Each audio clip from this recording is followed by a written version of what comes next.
2 Samuel 18. And David numbered the people who were with him, and set captains of thousands and captains of hundreds over them.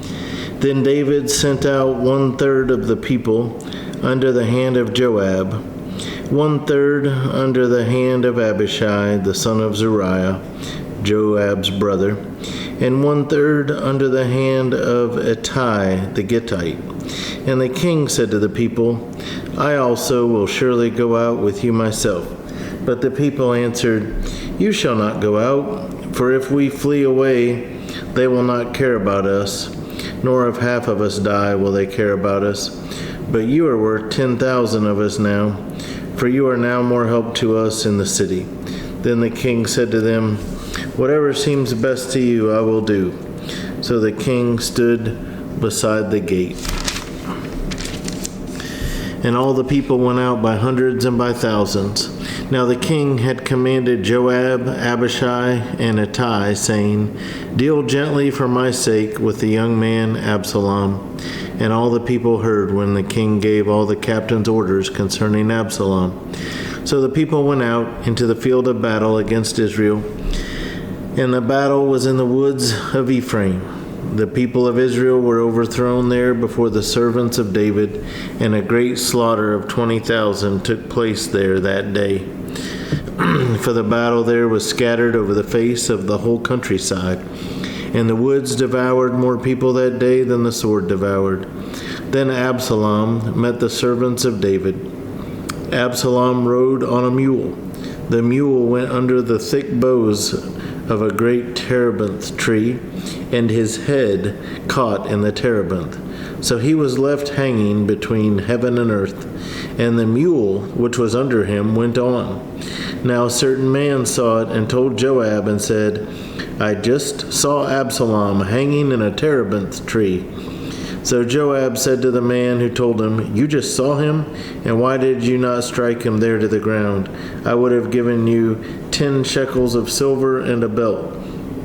But the man said to Joab, Though I were to receive 1,000 shekels of silver in my hand, I would not raise my hand against the king's son. For in our hearing the king commanded you and Abishai and Ittai, saying, Beware lest anyone touch the young man Absalom. Otherwise I would have dealt falsely against my own life, for there is nothing hidden from the king, and you yourself would have set yourself against me. Then Joab said, I cannot linger with you. And he took 3 spears in his hand and thrust them through Absalom's heart while he was still alive in the midst of the terebinth tree. And 10 young men who bore Joab's armor surrounded Absalom and struck and killed him. So Joab blew the trumpet, and the people returned from pursuing Israel, for Joab held back the people.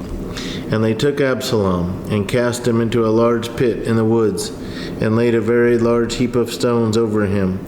Then all Israel fled, every one to his tent. Now Absalom in his lifetime had taken and set up a pillar for himself, which is in the king's valley, for he said, I have no son to keep my name in remembrance. He called the pillar after his own name, and to this day it is called Absalom's monument. Then Ahimaaz, the son of Zadok, said, Let me run now and take the news to the king, how the Lord has avenged him of his enemies. And Joab said to him, You shall not take the news this day, for you shall take the news another day. But today you shall take no news, because the king's son is dead. Then Joab said to the Cushite, Go tell the king what you have seen. So the Cushite bowed himself to Joab and ran.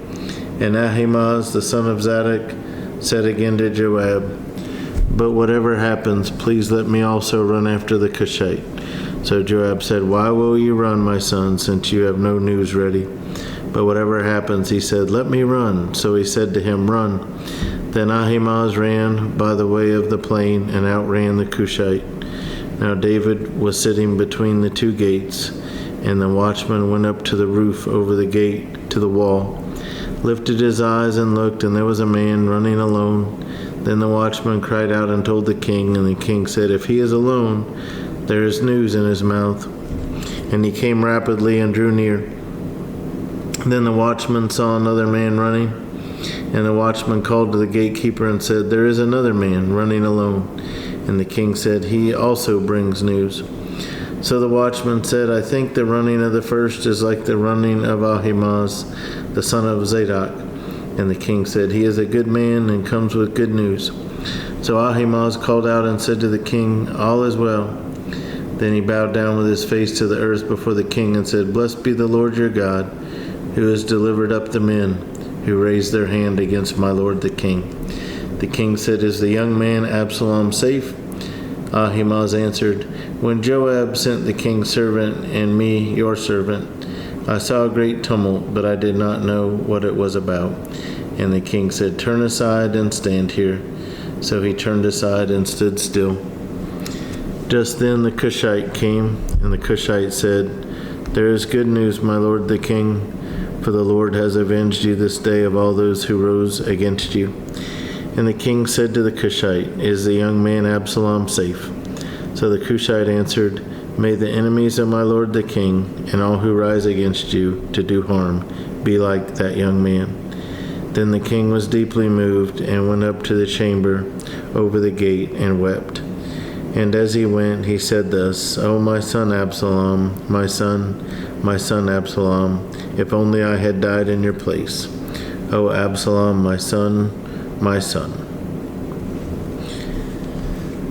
So it's Absalom had turned against his father David and wanted him dead, but a father is always going to love his children, and so David is still mourning and weeping when his rebellious son that wanted to kill him had died.